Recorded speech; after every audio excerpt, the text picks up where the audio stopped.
মাজলৈ এটি খুবেই দুখ লগা একদম গীত লৈ আহিছোঁ। কাৰণ কা আন্দোলন হৈ থকা অৱস্থাত 5জন শ্বহীদ হৈছিলে। এই শ্বহীদক লৈ পেলাই সেই 5জনৰ নাম লৈ পেলাই তেওঁ সেই যুৱকজনে গীত এটি গাইছে।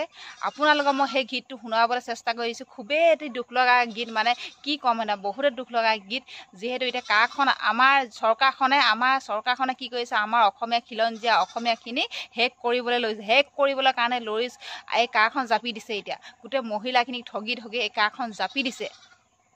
সঁচা বহুত দুখ লাগিছে। হিমন্ত চৰকাৰখন এটা চতুৰ চৰকাৰ হয়, বিজেপি চৰকাৰখন এটা চতুৰ চৰকাৰ হয়। মানে মানুহক অসমীয়া খিলঞ্জীয়া মানুহখিনি শেষ কৰি পেলাই বাংলাদেশী ভৰোৱা ধান্দাত আছে। কিন্তু বেছি দেৰি নহয়, এই গীতটো আপোনালোকে শুনক। তুমি যদি অসমীয়া ওলাই আহা, তুমি যদি খিলঞ্জীয়া জাগি উঠা, তুমি যদি অসমীয়া ওলাই আহা, তুমি যদি খিলঞ্জীয়া জাগি উঠা, আৰু নাথাকিবা হাত সাৱটি, আৰু নাথাকিবা শুই, জাতি মাটি ভেটি নিব খোজে কাঢ়ি, জাতি মাটি ভেটি নিব খোজে কাঢ়ি, স্বদেশত জ্বলিছে জুই, আৰু নাথাকিবা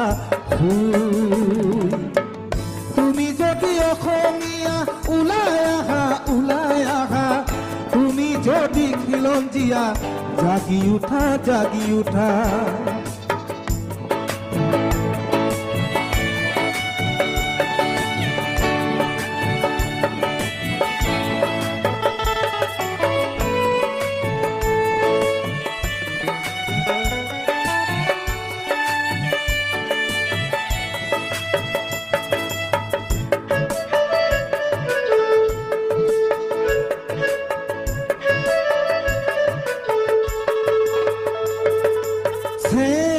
দীপাঞ্জল বিজেন্দ্ৰ পাংগিং, ঈশ্বৰ নায়ক আৰু আব্দুল আলিম, জাতিৰ বাবে শ্বহীদ হলা,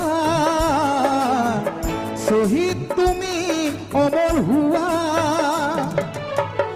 দেশ বুলিলে নেলাগে আদেশ, আকৌ প্ৰমাণ কৰি দিলা,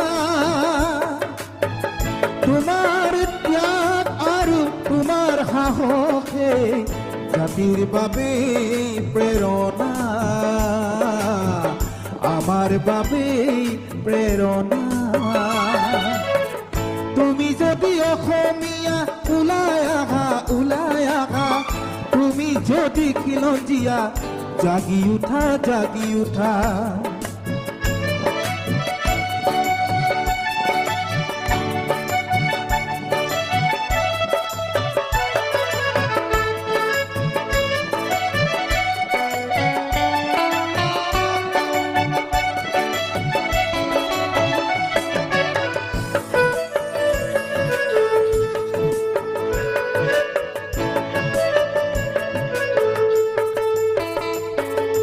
মোৰ দেশৰ ডেকা বন্ধু, তোমালৈ আছে এটি কথা,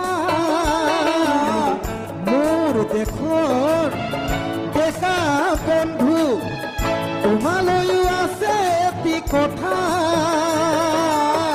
শুনাচোন কাণ পাতি শুনা, হিংসাৰে নহয় বন্ধু অহিংসাৰে ওলাই আহা, হিংসাৰে নহয় বন্ধু অহিংসাৰে ওলাই আহা, কতোৱেই নলগাবা লেঠা বন্ধু, কতোৱেই নলগাবা লেঠা। তুমি যদি অসমীয়া ওলাই আহা, তুমি যদি খিলঞ্জীয়া জাগি উঠা, তুমি যদি অসমীয়া ওলাই আহা, তুমি যদি খিলঞ্জীয়া জাগি উঠা,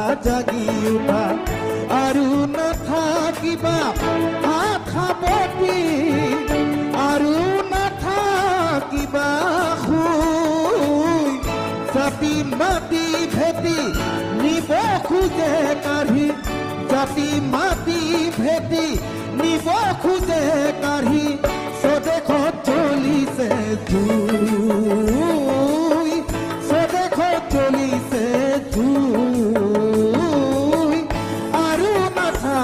নাথাকিবা শুই স্বদেশত জ্বলিছে জুই